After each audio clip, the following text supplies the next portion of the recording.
Hi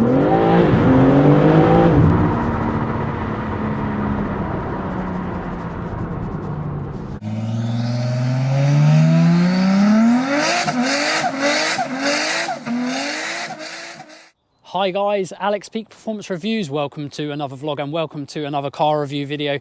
And again, I'm in a BMW, and this time I am in a BMW M3 competition.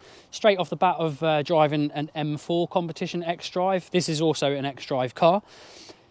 Let's see what the differences feel like. I mean, obviously the differences that you and I will know of mainly is just visual. There's not much else. Obviously there is probably a little differential in weight, and obviously I'll put that in the links in the bio. So the power to weight ratio is very similar. Both cars are both 510 horsepower and about 600, or sorry, nearly 500 foot-pounds of torque. So they're not too dissimilar from each other. So kind of a muchness. Some people will prefer the looks of an M3, some will prefer the looks of an M4. I think I slightly prefer the M4, but they're both absolutely stunning. Again, I addressed the elephant in the room on my M4 video. On the M3 video, I'll do the same. Kidney grille. Not everyone loves it. Obviously, let us know in the comments what you think. I'd like to see a percentage. From what I've seen online, most people not a fan of it, but actually visually the rest of the car for me is absolutely stunning. And I saw one recently in a kind of like a metallic blue colour, and that is probably the colour I'd have. The lighter colours, I think I would probably tend to go for a darker colour, but nonetheless the angles and everything on this car for me are absolutely stunning. If you would have seen my M4 video, you would have known that I was very, very impressed. So I'm sure I'm going to be very impressed with the M3 as well. But let me give you an insight as to what I think about this car. And if you've got any questions, as always, hit us up in the comment section. And yeah, let's go and drive it and enjoy and see what we can get for you. So yes, you join me in the new BMW M3 competition xDrive, or MXDrive. Obviously all-wheel drive, as I said before, but the awesome thing about this car is the fact that it can be as naughty as you want it to be. So you can put it in kind of full all-wheel drive mode. Nonetheless, it is still quite biased to rear-wheel drive, or you can put it in the xDrive sports mode, which definitely puts a lot more emphasis on the rear wheels, gives a little bit, a good amount, quite a bit of slip to the rear. And then obviously we'll start bringing the front wheels if you get into a bit of trouble, or quite a lot of trouble, but it'll allow you to get some really, really nice angles. If you want some really extreme angles, then you can put it into full rear wheel drive mode, and that's why this car is really the best of both worlds. And if I'm honest, if I had the money and I was spending this kind of wedge on a car like this, I would definitely actually buy the xDrive model. The reason why I say that is I've pretty much had a full day with an M4 competition before I've been in this, and I have to say it is such an amazingly all-rounded car. And obviously it is much of a muchness. There's style cue differences obviously on the M3. Some people prefer the M3, some people prefer the M4. I think I prefer the M4, but I adore and love both cars. Obviously kidney grills, subjective, but realistically, overall, this is a stunning car, inside and out. I don't know what you guys think of the interior of this. Obviously, you can see it's kind of got a black, carbon, and also orange theme. I actually really like it for this car and maybe some other colour cars. I think it's a lovely combo. I just like the black and the carbon fibres and the Alcantara blacks and the orange. I think it works. Yes, it's a bit out there, a bit lively, but I really, really like it. I think it is a nice looking kind of combination to a lovely, lovely car. Like you say, and I've said before in the M4 video, the interior qualities, the leathers, you can smell a really high-end leathers, the stitching, the carbon fibre, the brushed aluminiums. There's a lot of high quality, high grade bits of kit in this car, completely out of the factory.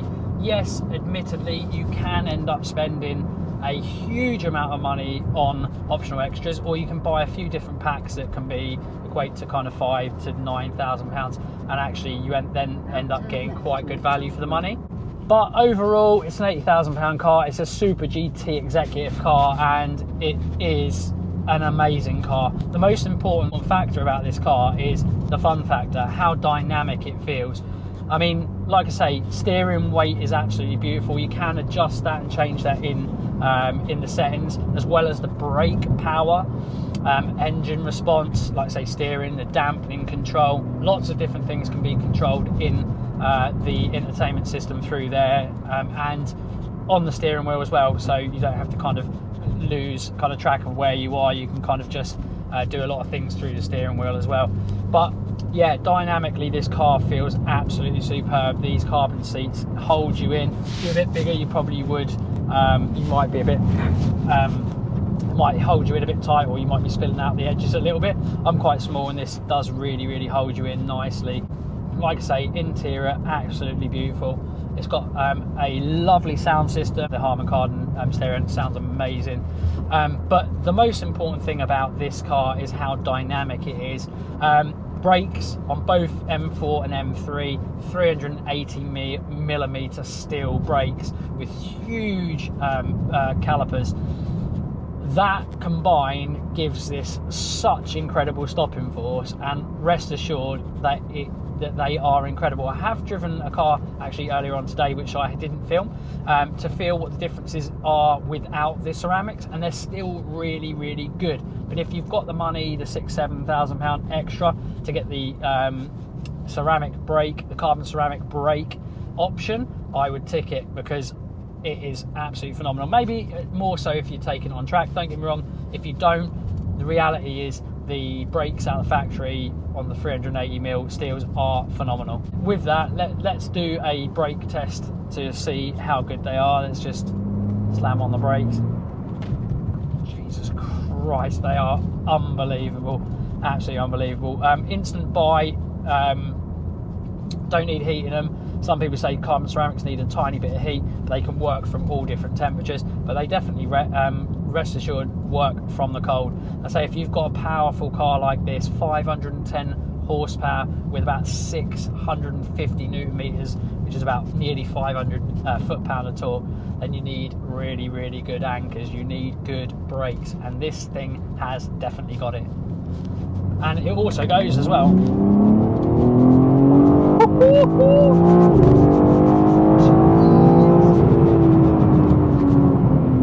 It is absolutely phenomenal. This car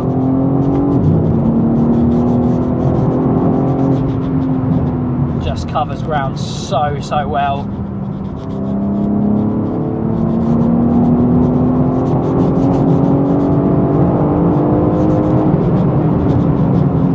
It is so fast.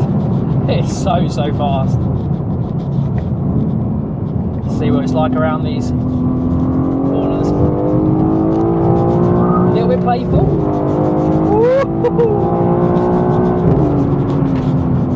Love a dip. Oh yes.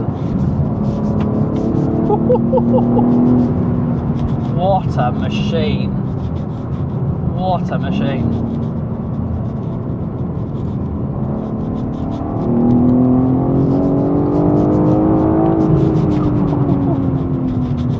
Absolutely superb.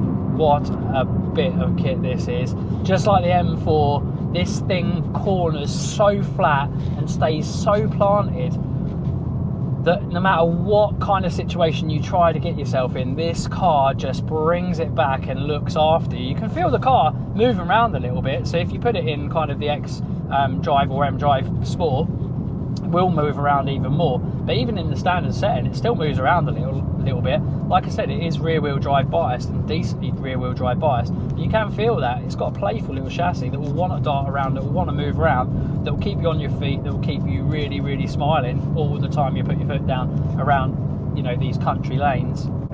We've got some good twisty roads, so let's give it a bit more of a push. Ooh, jeez.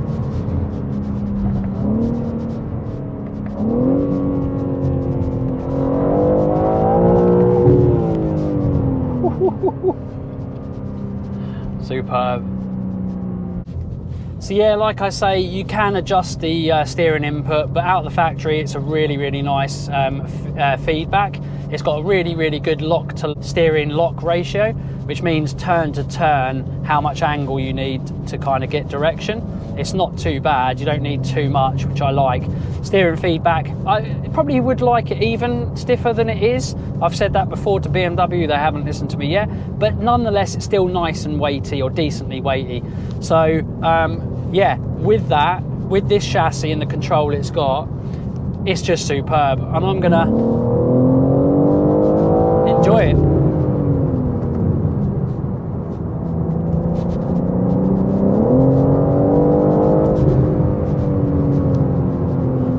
Hit apex.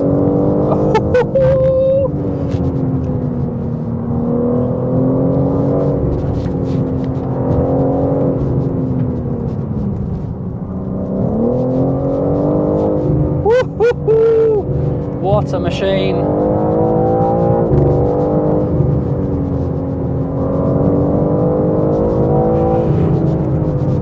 What an absolute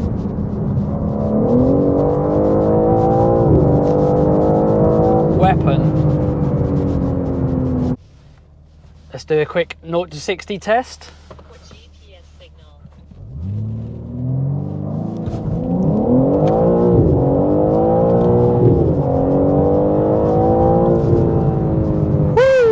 Jeez.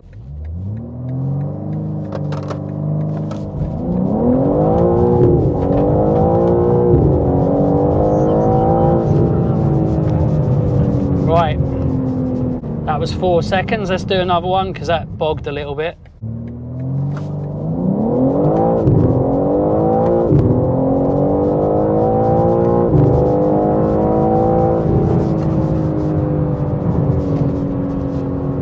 .5 seconds. It's so quick. It's so quick. I think we can better that.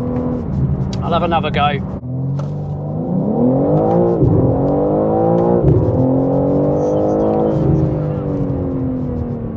Right, let's check that out. Let's see what we got. 3.4 seconds. It's quick. It is so quick. So yeah, I've talked about how good it is dynamically, and I can't talk highly enough about this. It corners so sure-footed, so flat. It is just incredible. Dampening is absolutely spot on. Spring rates to match the dampening is beautiful for both road and probably track. Pushing it on the roads, this definitely would love being out on track, that's for sure. Obviously the curb weight, or I say obviously, the curb weight on this car is about 1800 kilograms, actually closer to 1850 kg with the xDrive system. And you would think that if you had a car that was actually that heavy, which I say that heavy, it is quite a heavy car, but I have to say it doesn't feel like it's got any more than, like, say 1600 kilograms. It obviously has, but it carries that weight so well, and it disguises it.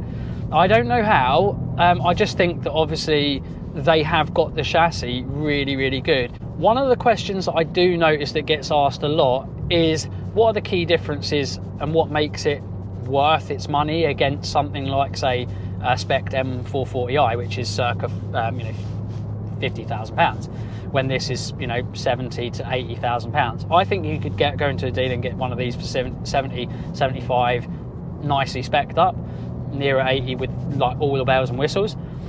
But yeah, what is your differential of cost getting you in one of these over an M440i? Well, they have drastically changed a lot of the chassis.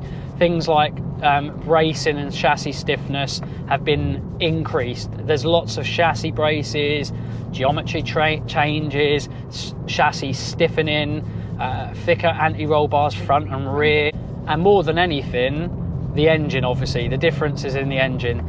550 horsepower against the M440's much lower horsepower figure, and 650 newton meters of torque. Point A to point B, this is vastly quicker in a straight line and around a circuit. Obviously I can't quantify that, but I can rest assured tell you that this is a different animal, a completely different animal. It's absolutely night and day. What you also have to remember is this is a proper full fat M car. not an M something. So you could argue over why you'd spend a differential in cost, but at the end of the day, this is not a slightly watered down M car. This is a full-blooded, full-on, real legit, proper M car. And you actually, in my opinion, get a lot of value for your money. I know it sounds crazy, but at the end of the day, gone are the days when cars were, you know, £50,000 for something like this, £50,000-60,000, because they're not. Hot hatches now are £50,000. This is every bit. If you look at the interior and you visually go and see one of these inside and out, you'll understand why BMW are asking circa £70,000-80,000 for one of these spec'd up, because it is a special car, and there's no doubt about it. I don't care what anyone says. Realistically, this is an absolutely next level car. It feels like it covers ground very similar to something like a supercar, and you have all the executive tools, all the bells and whistles, all the lovely creature comforts that you'd expect in a super high-end executive luxury car, in, you know, an absolute weapon of a sports car that could be used on road and on track whenever you want. That for me is the key fundamental thing of how good this car is and what you can use it for. It's just the most well-rounded package of anything out there, and I just don't think there's anything else that does it better. I certainly wouldn't have a C63 AMG over this, absolutely not. Practicality of this whole car, boot space, 440 litres versus I think this C63 is 350 litres. Vastly bigger boot, loads of footwell space, decent enough headroom in the rear. I mean, it does slope down, so for really tall people you might struggle in the back, but how often do you bring larger full-grown passengers that are maybe, you know, 6, I don't know, not that often. You might have some kids in the back. That for me is probably where this sits and where this lies. And as that kind of car, you've got to ask yourself, is there anything better out there for this money? I honestly don't think so. And if I had that money, this is the car I would choose. I have to say the sound of this car is lovely. There is a little bit of augmented kind of audio coming through the speakers, but you can hear enough induction and exhaust note that actually is legitly the BMW zone. So I'm going to go under.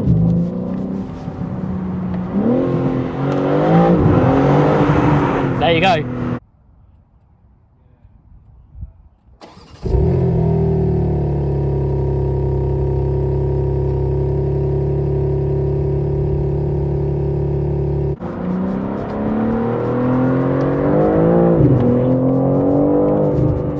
Plenty of the sound that you hear is actually induction noise and the rear exhaust, definitely. So yeah, there definitely is plenty of nice sounds that you can hear from this car as well. That kind of adds to the kind of orchestra of the whole thing. It brakes, it goes, it handles. There's not much it doesn't do. You really do know pretty much BMW's intention when you see this car. I mean, like I say, they've tried to keep the weight down. Yes, it's relatively heavy, but there's carbon fibre everywhere. Carbon fibre roof even. And you can just tell by even the steering wheel, where all the carbon fibre is. I know it sounds ridiculous, but this is an executive car that can show its teeth if you need it to show its teeth. And it can do all of those things that you can think of that you'd want in even in a track car. It's heavy, but it has the brakes to cover track usage. And the chassis is probably one of the best I've ever seen on a BMW, ever. It corners so flat and it's so tight and taut.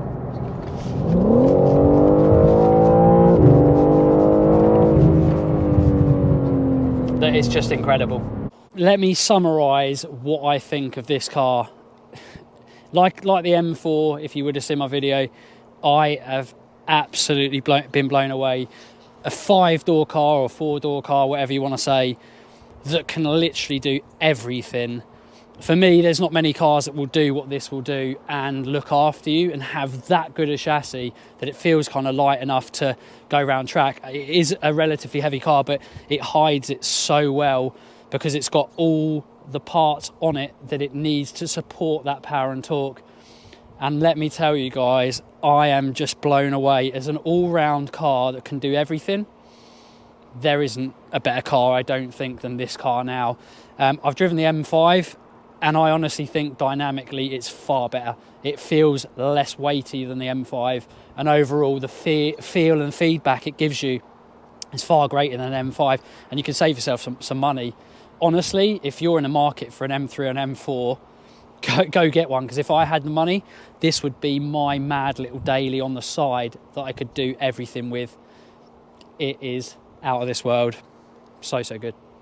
Anyway, guys, hope you enjoyed the video. If you've got any comments, hit us up in the comment section. And yeah, as always, like, share, comment and subscribe. And we'll see you again in the next one. Bye for now.